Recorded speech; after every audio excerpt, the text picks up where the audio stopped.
Morning student. पिछले class में हम लोग गिब्स एनर्जी के बारे में बात कर रहे थे और आज उसी गिब्स एनर्जी से आगे बढ़ते हैं। खास करके अगर कुछ ऑब्जेक्टिव क्वेश्चन सोल्व करना हो तो यहाँ पर ये जो कंसेप्ट दिया हुआ है इसे यूज करना होता है। पहले फिर से एक बार रिकॉल करते हैं हम लोग। स्पॉन्टेनियस एंड नॉन स्पॉन्टेनियस का मतलब क्या हुआ? The process which occur itself, the process which is possible, which is feasible, it is called a spontaneous process। और जो non spontaneous process है वो अनकंटिन्यूअस सप्लाई ऑफ एनर्जी पर होता है, itself नहीं होता है, उसे हम लोग नॉट फिजिबल भी कहते हैं। तो हमें ये आइडेंटिफाई करना होता है कि गिवन कंडीशन पर कोई प्रोसेस, कोई केमिकल रिएक्शन पॉसिबल है या नहीं है, और उसके लिए हम लोग डेल्टा जी का वैल्यू देखते हैं। अगर डेल्टा जी का वैल्यू निगेटिव आएगा तब इसका मतलब ये प्रोसेस स्पॉन्टेनियस है, ये फिजिबल होगा। अगर डेल्टा जी का वैल्यू पॉजिटिव आ गया इसका मतलब ये प्रोसेस नॉन स्पॉन्टेनियस नेचर का होगा।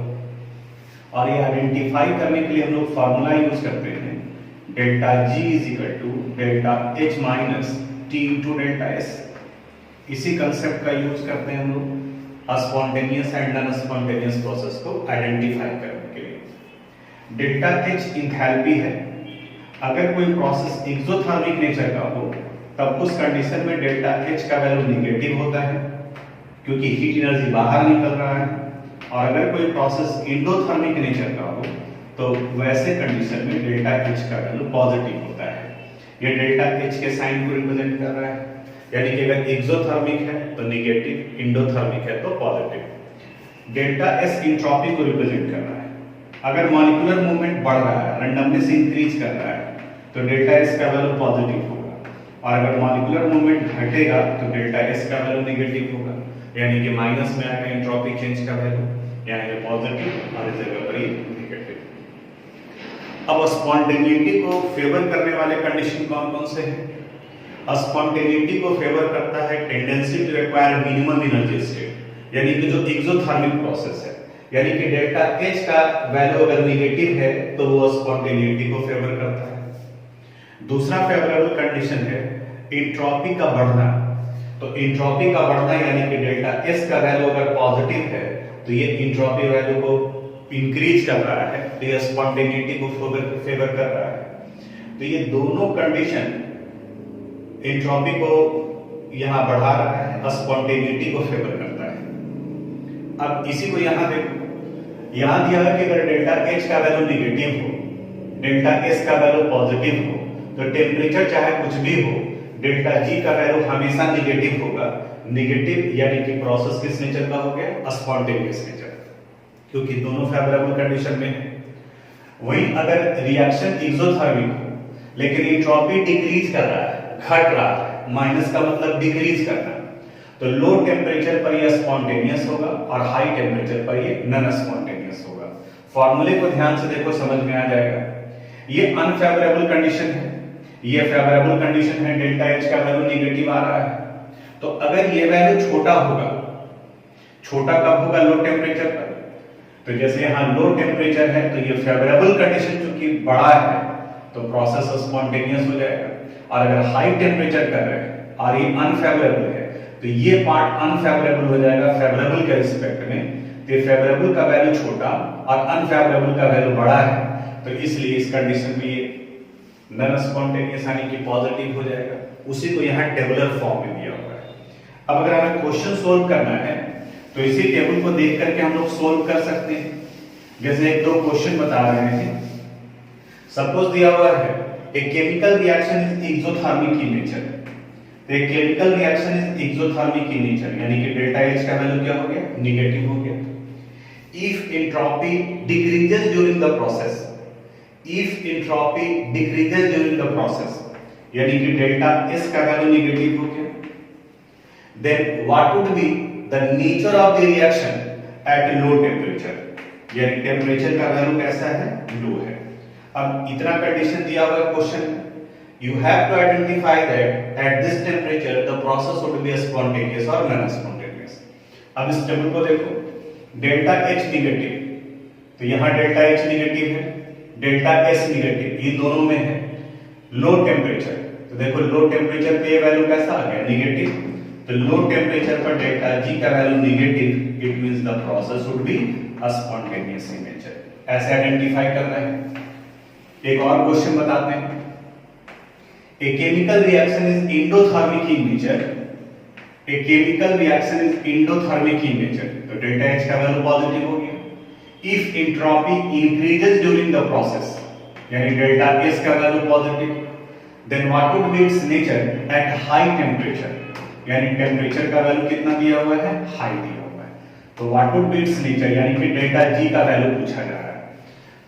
तो अब ये तीन वैल्यू दिया हुआ है, तो देखो तो डेल्टा H का वैल्यू पॉजिटिव, डेल्टा S का वैल्यू पॉजिटिव, इन दोनों में है। At high temperature the value of delta G would be negative.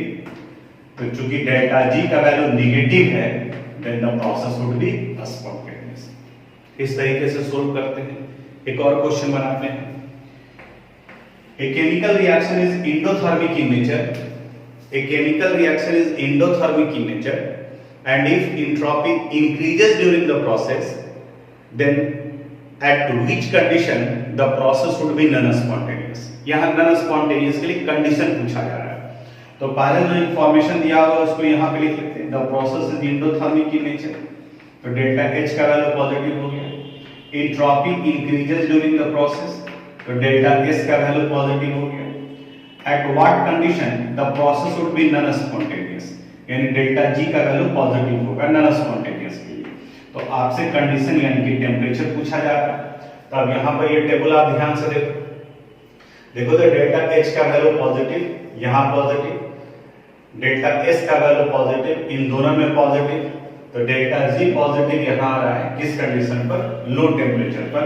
तो यहाँ आंसर आ जाएगा एट लो टेम्परेचर। ये तो अगर टेबल दिया हुआ रहे और इस 4 फिजिकल क्वांटिटी में से कोई भी 3 फिजिकल क्वांटिटी दिया हुआ है, तो चौथा निकाला जा सकता है कि वो एक्सोथर्मिक होगा, एंडोथर्मिक होगा ये।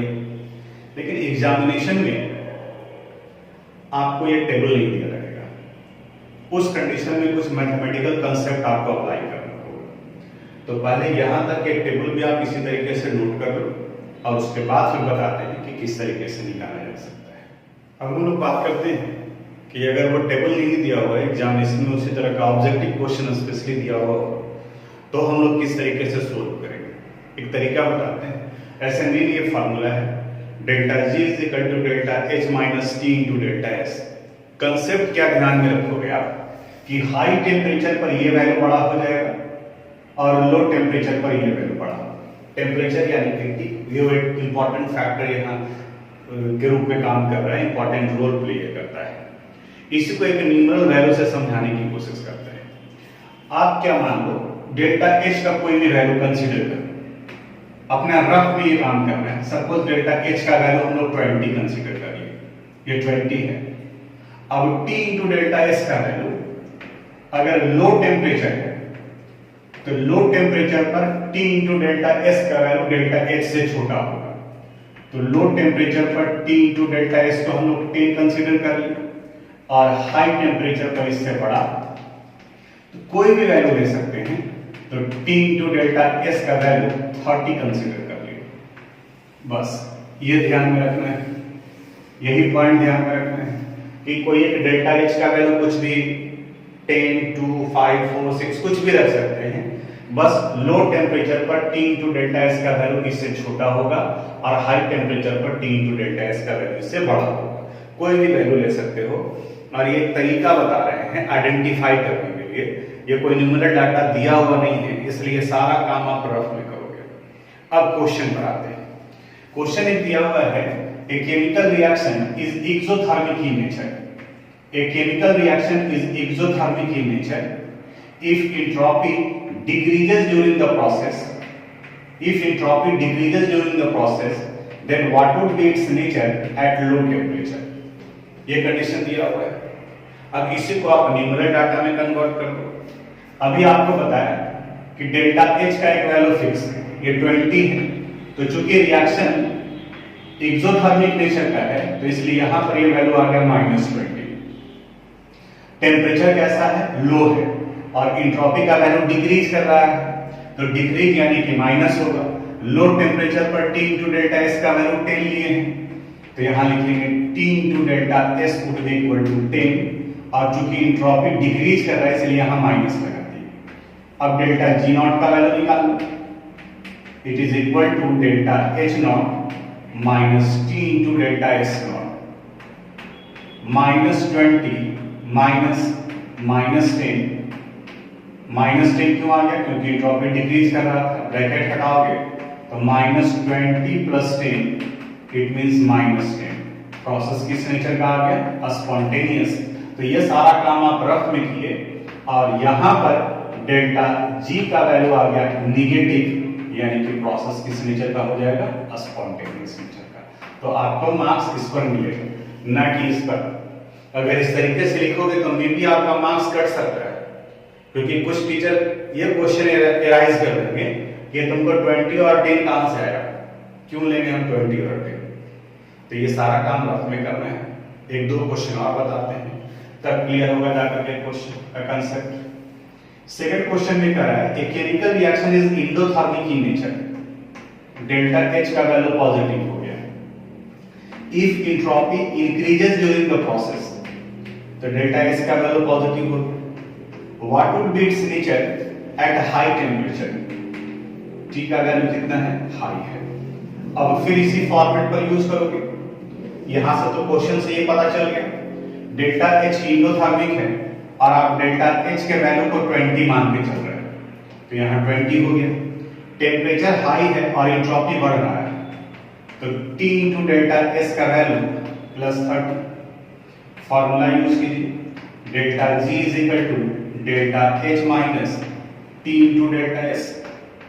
डेल्टा एच का वैल्यू 20 -30 -10 निगेटिव, इसका मतलब ये प्रोसेस स्पॉन्टेनियस होगा। यहां लिखेंगे delta G is negative, it means the process would be spontaneous in nature. एक और question, a chemical reaction is endothermic in nature, तो डेल्टा एच का वैल्यू पॉजिटिव।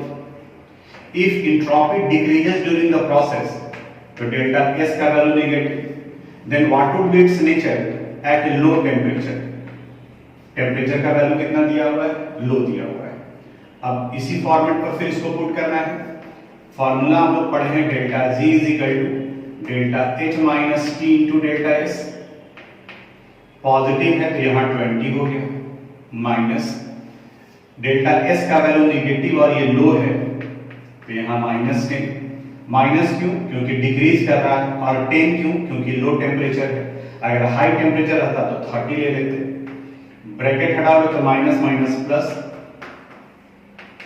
ये वैल्यू 30 आएगा, पॉजिटिव वैल्यू है, इसका मतलब द प्रोसेस वुड बी न स्पॉन्टेनियस इन नेचर। तो इस कंसेप्ट के अनुसार से अब आप निकाल सकते हो, और फिर अगर कुछ क्वेश्चन आप बना लोगे और यही ध्यान से आप देखोगे तो पता चल जाएगा कि वो स्पॉन्टेनियस है या नॉन स्पॉन्टेनियस। एक्सोथर्मिक तो ये वैल्यू माइनस, हाई टेम्परेचर ये वैल्यू बड़ा हो जाएगा। तो मिला करके देखो कि अगर एंट्रोपी बढ़ रहा है तो क्या वैल्यू आएगा, एंट्रोपी घट रहा है तो क्या वैल्यू आएगा। और जितना क्वेश्चन दिए हैं पहले बनाए हम लोग टेबल से, उसको भी इसी तरीके से न्यूमेरिकल वैल्यू पर पुट करके देखोगे तो बन जाएगा। आप इसको कॉपी में नोट करते वक्त भी क्या करोगे, जैसे यहाँ पर आप ये डाटा लिखे तो इसके साथ में ये वाला पार्ट को आप रफ में कर लीजिए, ऐसे वहीं पर बॉक्स में कर दीजिए, यानी पता चल जाएगा कि यहाँ तक पहुंचे कैसे। तो इस तरीके डाटा, ये सेकंड क्वेश्चन का, फिर इसी तरह से ये थर्ड क्वेश्चन का, इस वाले पार्ट को यहाँ पर बॉक्स में कर दोगे और इसको आप अपनी कॉपी में नोट कर लीजिएगा। तो ये गिब्स एनर्जी से रिलेटेड था। गिब्स एनर्जी में अब एक और टॉपिक है, relation between Gibbs energy change and equilibrium constant, KC के बारे में। वैसे इसके बाद का चैप्टर जो हम लोग पढ़ने वाले हैं इक्विलिब्रियम ही है, एक पूरा चैप्टर ही है, उसमें हम लोग इक्विलिब्रियम कांस्टेंट को डिटेल से पढ़ेंगे। लेकिन चूंकि यहाँ टर्म आया है इसलिए इसके बारे में थोड़ा सा बात कर लेते हैं हम लोग। इक्विलिब्रियम कहते किसे हैं? इक्विलिब्रियम इज द स्टेट और condition at which the rate of forward changes become equal to rate of backward changes, यानी कि जहां फॉरवर्ड और बैकवर्ड दोनों बराबर हो जाए, यानी किसी रिवर्सिबल प्रोसेस में, चाहे वो फिजिकल हो या केमिकल, अगर फॉरवर्ड और बैकवर्ड दोनों बराबर हो जाए तो उस कंडीशन को हम लोग इक्विलिब्रियम कंडीशन कहते हैं। और उस जगह पर जो कांस्टेंट का वैल्यू निकालते हैं हम लोग, that is called equilibrium constant. और इस इक्विलिब्रियम कांस्टेंट को k से रिप्रेजेंट किया जाता है। आगे फिर हम लोग इक्विलिब्रियम चैप्टर में पढ़ेंगे कि इसी k से रिलेटेड है kc और फिर kp। इक्विलिब्रियम कांस्टेंट जब कंसंट्रेशन कंसीडर करते हैं तो kc, और जब प्रेशर कंसीडर करते हैं तो kp होता है। लेकिन ये kc और kp उस जगह की बात होगी इक्विलिब्रियम चैप्टर में। यहाँ पर बाकी के जगह पर इक्विलिब्रियम कांस्टेंट का मतलब kc से निकलता है। और इसके लिए एक रिलेशन दिया हुआ है इस चैप्टर में, delta G not is equal to -2.303 RT log kc। RT log kc। अब इस फॉर्मूले में डेल्टा जी नॉट गिव्स एनर्जी चेंज को रिप्रेजेंट करता है, स्टैंडर्ड गिव्स एनर्जी चेंज को, गिव्स energy change. R universal gas constant है, universal gas constant. T temperature को रिप्रेजेंट करता है, जब भी न्यूमेरिकल बनाए तो टेम्परेचर केल्विन में होना चाहिए। और Kc इक्विलिब्रियम कांस्टेंट को रिप्रेजेंट करता है, इक्विलिब्रियम कांस्टेंट। ये Kc का हो गया।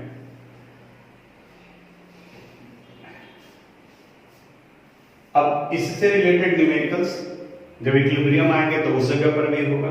एनसीईआरटी बुक में एक क्वेश्चन दिया हुआ है जहां पर इक्विलिब्रियम कांस्टेंट Kc का वैल्यू दिया हुआ है, इट इज 10, और फिर वहां आपको आइडेंटिफाई करना है गिव्स एनर्जी चेंज का वैल्यू। उस न्यूमेरिकल्स पर आते हैं। लॉग इक्विलिब्रियम चैप्टर में हम लोग डिस्कस करेंगे लॉग के बारे में। जब इक्विलिब्रियम स्टार्ट करेंगे तो वहां पर कि किस तरीके से लॉग और एंटी लॉग का वैल्यू निकालते हैं। यहां भी आप देखो क्वेश्चन पर आते हैं, Kc यानी इक्विलिब्रियम कांस्टेंट का वैल्यू दिया हुआ है 10। We know the formula delta G not is equal to -2.303 RT log Kc, -2.303 R का वैल्यू हो गया 8.314 इंटू log 10, Kc का वैल्यू 10 है, -2.303 इंटू 8.314 इंटू 1 कहां से आ गया? एक वैल्यू आपको याद रखना होगा, log 10 का वैल्यू हमेशा 1 होता है, तो ये log 10 था इसलिए 1 हो गया। वहीं अगर और न्यूमेरिकल बनाएंगे अब तो ये बाकी मल्टीप्लाई करना है, ये वैल्यू आ जाएगा जूल पर मोल में, क्योंकि 8.314 joule kelvin inverse mole inverse है। अगर वैल्यू बड़ा लगेगा तब उस कंडीशन में आप इसको 1000 से डिवाइड कर दोगे तो किलो जूल में कन्वर्ट कर जाएगा।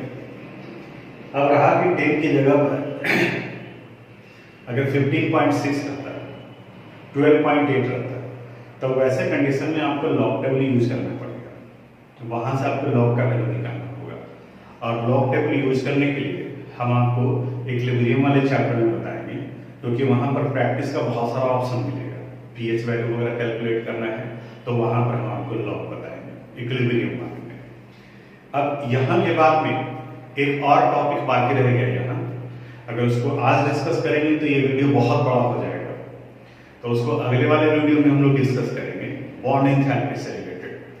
और स्ट्रक्चरल फार्मूला पर ये बेस्ड है, तो केमिकल बॉन्डिंग चैप्टर में जो आप स्ट्रक्चरल फार्मूला पढ़े हैं उसके कंसेप्ट को ध्यान में रखना होगा, उसका जरूरत पड़ेगा यहाँ पर इस जगह पर इनको समझने के लिए, उससे रिलेटेड क्वेश्चन को सोल्व करने के लिए। तो आज यहीं तक, आज जहां तक बताए हैं उसको आप अच्छे से नोट कर लीजिएगा, थोड़ा रिवीजन कर लीजिएगा और टेस्ट के लिए प्रिपेयर रखिएगा। टेस्ट का डेट अनाउंस कर देंगे कि हाँ किस डेट को किस चैप्टर का टेस्ट होगा, उसके अनुसार से आप प्रिपरेशन करके आप रखोगे। आज यहीं तक, थैंक यू।